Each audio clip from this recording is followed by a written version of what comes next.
All right. So I believe this is where we left off on last Wednesday. And the thing that I do want to express is last week when I was explaining serial killers and dynamics, I largely used females because that is the population that I've worked with in the past. But I do want to make it very clear that even though they happen, female serial killing is actually fairly rare still. And so I just want to point out kind of the majority of serial killers. The majority tend to be white males, and we talked about kind of the Western influence of that earlier, so it shouldn't be surprising. Usually within their late 20s to early 30s. And this is important to note. So when you do your profiling uh, later in the class, you'll kind of understand the potential is usually serial killers kill within their own race. So if it's a white male, it would be typically a white female that would be the victim, and other ways around. So method of murder usually. We did note that handguns do play a role in some of these and whatnot, but for the majority of it, especially near the end of the process, the method tends to be very hands-on. They, like I said a couple of weeks ago, I think they like to feel the life leave the person. That's part of the power and the dynamic of that.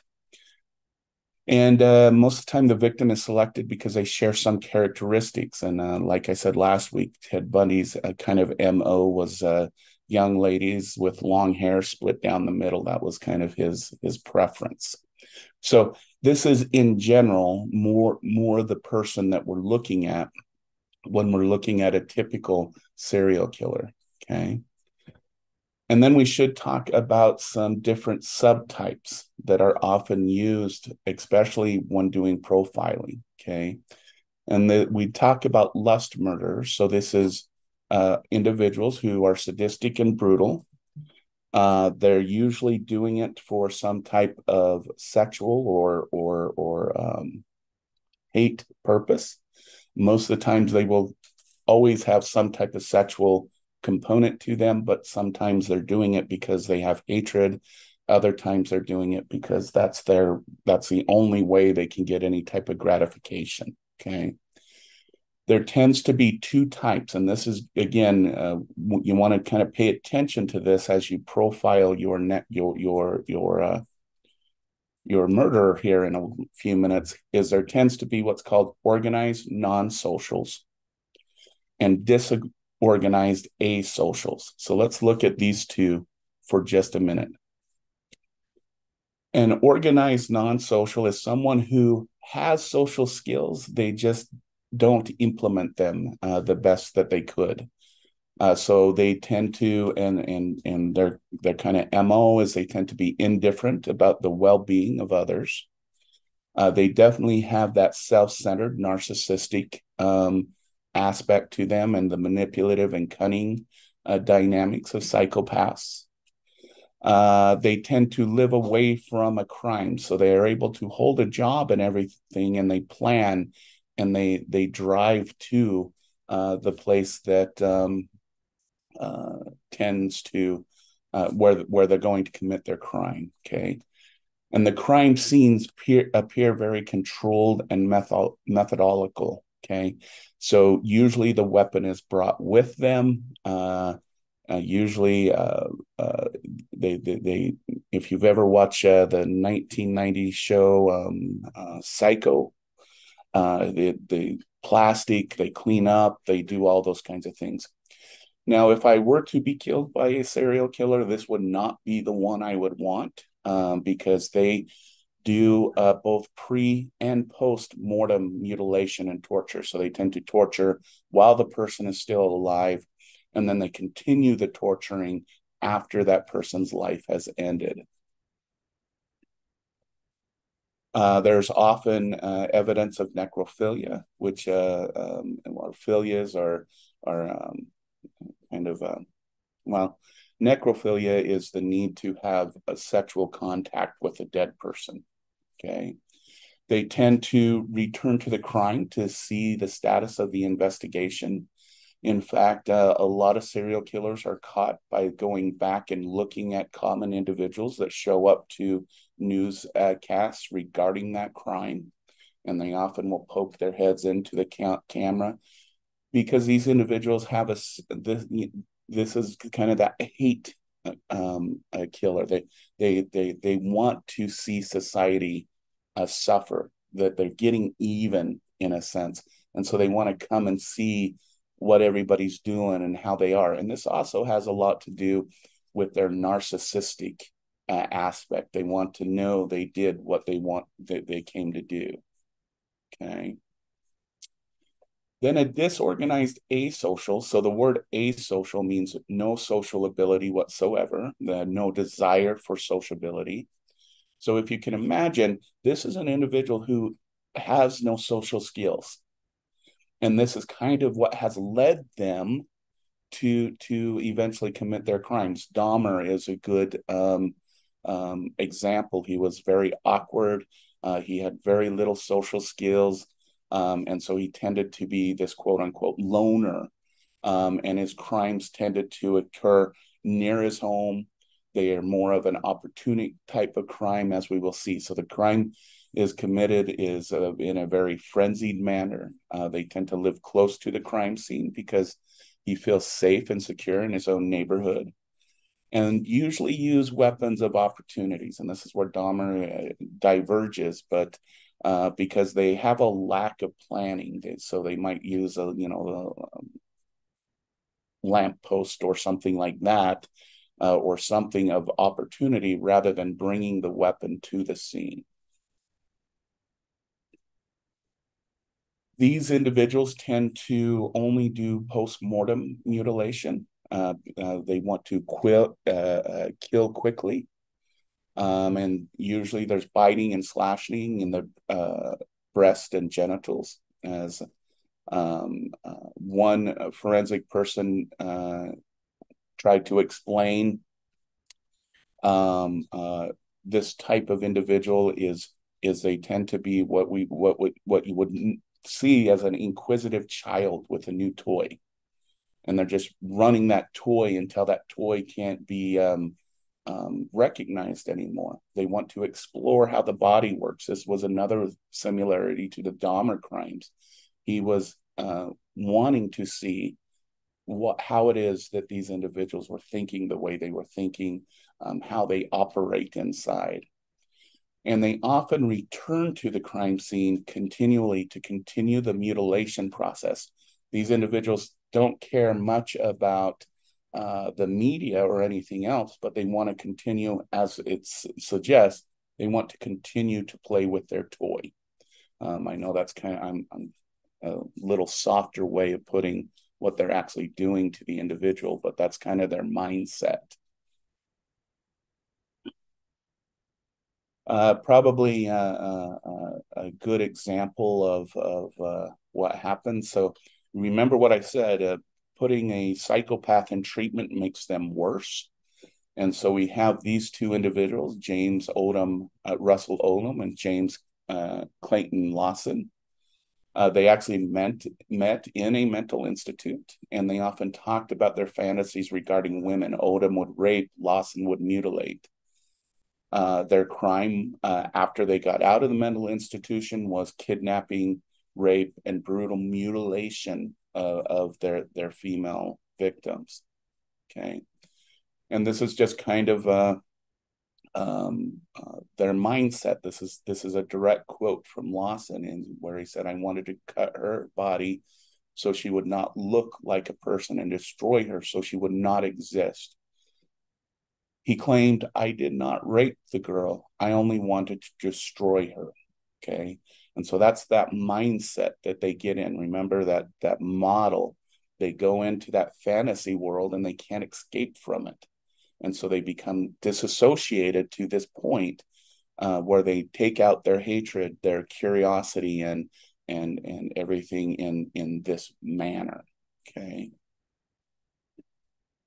Okay, so with this in mind, I want you to remember what we talked about about looking at the crime scene, uh, organized, disorganized, and go through this, because we can tell a lot about an individual just by looking at that. Okay. And probably the first example of using psychology and what we know about offenders is the first documented case was James Brussels. And he was a psychiatrist, and he constructed this profile initially in the 1950s for what was known as the Mad Bomber. This is an individual who would randomly put bombs in places. For example, putting it underneath a chair at a movie theater, or just and he got a thrill out of watching the mayhem. Okay. Dr. Brussels thought he would be a white male between 40s and 50s. He, based on the scenes and everything, he thought he might live with his aunt or his sister. That he has an extreme hate for his father and love for his mother. And interestingly, he predicted that he would be wearing a double-breasted suit when he was apprehended. Okay. And sure enough, let's see. And sure enough, can't remember if that's in here or not. All right, we'll get back to that. And sure enough, when he was caught, he was, I believe, in his mid-40s. He was white. He did live with an aunt. He did hate his father, and he was apprehended wearing a double-breasted suit. So that's kind of how he identified this individual. But what's the process of profiling? Okay, is when you're profiling, you're trying to look at two things. Okay, you want to look at the signature. What is the crime fulfilling and satisfying in the offender's emotional state? And this is different from the modus operandi. Okay, the modus operandi is what would have been needed to complete the crime at the time. Okay, so what tools would be needed? What weapons wouldn't be necessary at that crime scene for that crime to be committed? So those are two things that I want you to think about as we go through this. Okay, so what to look at? Look at the state of the crime scene. It can give you clues of three things: the type of offender, so organized, disorganized. You can approximate the age by looking at things that, like, for example, how far the bodies were carried. The race, because the race of the victim is most likely going to be the race of your offender. And then the motives, what type of mutilation took place, what type of torture took place pre or post, those types of things. Okay. So again, we'll just kind of come back to this, identifying an organized crime scene. Usually the body is hidden, weapon is removed from the scene. It appears to be very well planned. The victim is specifically targeted. Restraints are often used. And again, for these individuals, aggression takes place before death. Okay. So there usually is signs of struggling on the victim's body and those types of things, or self-defense type of wounds, as they were trying to stop the aggression that was occurring to them. In the disorganized situation, the bodies are not often hidden. Weapon is present. It appears to be a very spontaneous type of event. Victim may be an acquaintance, because these individuals tend to not be able to socialize, so they might just have something to do with someone they know, or a neighbor or something like that. And then aggression and sex occurs post-mortem, so you don't often see self-defense wounds in these kinds of individuals, or protective types of wounds or stances. Okay.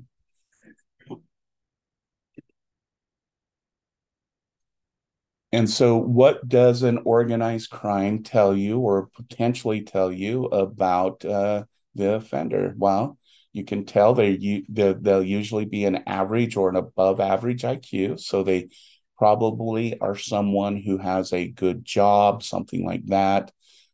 They usually are employed and usually a quiet, skilled type of situation. They do tend to be socially competent.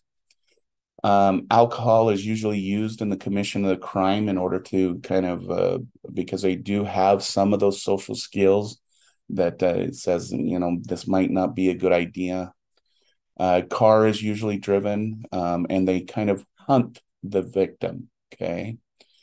And again, these are the individuals that are obsessed with media coverage. In the disorganized crime scene, so what can that tell you? Usually you're looking at someone who has a below average IQ, probably an unstable employment record, usually in an unskilled area. They tend to be socially isolates. If it's a disorganized crime scene, you're usually looking at about a 6-block radius. Probably was strictly disciplined as a child and extremely anxious. So they have probably have some psychological or social disorder of some type. Okay.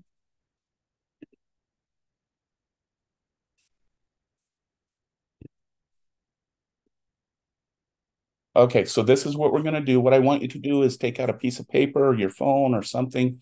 What I want you to guess from the following descriptions is the individual's gender, what is their race or ethnicity, what their occupation is. In this one, you can kind of either guess their blue collar or white collar.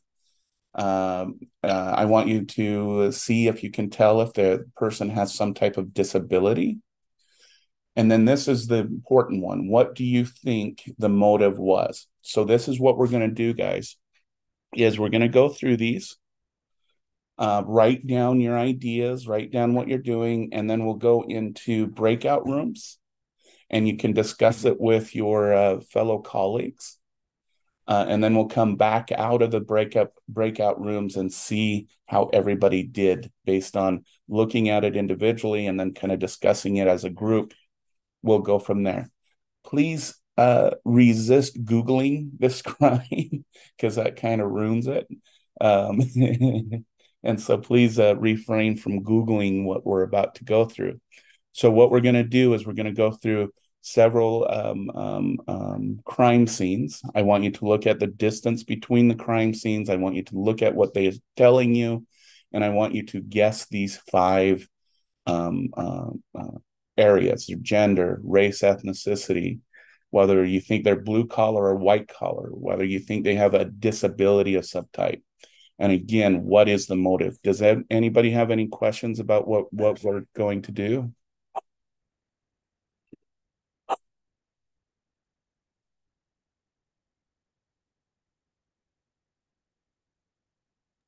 I don't think so. Maybe not. I don't know. Okay. Okay, I'm seeing some no's. So Alexander, based on what we oh, you don't hear me. Oh.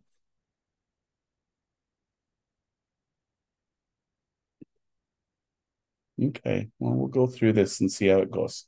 All right. So again, these are the 5 things I want you to guess based on what you see in the crime scene. Remember, you're looking at the um, operate and the signature, excuse me. And then we'll again go into breakout rooms. You'll talk about it with your colleagues, and then we'll come back and see how everyone did. Okay. All right. So here we go. So we're looking in the area of San Francisco. So there's a mountain area there that's used as popular walking grounds. And so we're going to start in August of 1979. And the victim is going to be a 44-year-old, Etta Kane, who was found dead, of course, face down in a kneeling position. Okay, so she was hunched over. from a single gunshot wound to the back of the head, and there was no evidence of a sexual assault and no evidence of a robbery. Okay, so this is our first known murder. Again, look at age, face down, kneeling away. That meant he had to shoot from the back with a single shot. And there's really, for this one, there's really no evidence of a sexual assault. Okay. Then we find two more pretty close in time, March and October. So in March of 1980, we're going to see a 23-year-old this time. This one is going to be stabbed in the chest, naked and in a kneeling position. So this is Barbara Schwartz. So you'll notice a little bit different than the first one, and the age has gone down. Okay, but in October 1980, we're going to find Ann Alderson, who's going to be 26, shot in the head. But this time, the victim isn't naked and isn't kneeling position. She's just laid out, suggesting that she was probably carried somewhere to be placed in the position she was in. Okay. So here we have, with these two, we still have the kneeling position with one. We have a stabbing now, and then we have the third one that was shot, but this person was not naked and was not kneeling. Okay. So November 1980, Shauna May, who was 25, was found in a shallow grave, so was transported next to Diane Connell, who was 22, who had been missing for about 1 month. So here you have, I hate to use this term, here you have a fresh kill, and then it's laid by another individual who had been killed a month earlier. Okay. And these both had been shot in the head in the same grave. Kind of keep that in mind. Same day that those two were found, we find two more bodies. Look at the age. So the first one, we have Richard Stower and his fiancee Cynthia Moreland, 19 and 18. Okay. They were determined to have been killed the same weekend as Ann Alderson in mid-October. So here we have a couple now. But again, look at the ages that we're looking at. We started with 40s and now we're into 20s. And so far we have all white victims.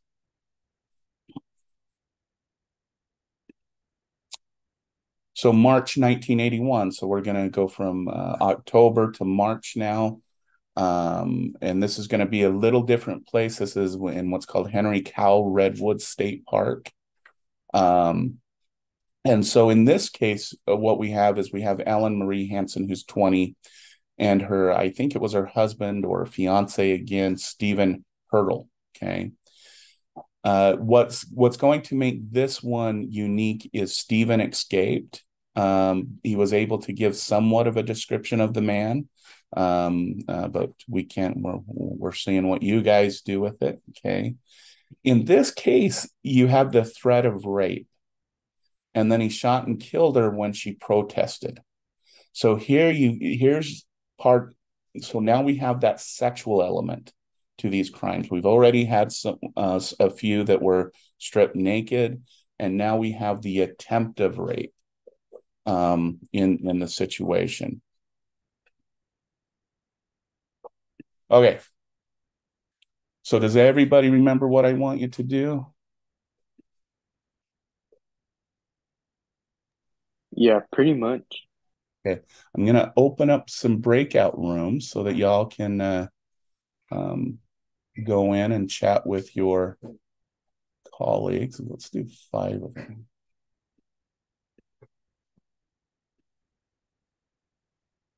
I'll give you about let's go 5-10 minutes. Well, let's go 5 minutes.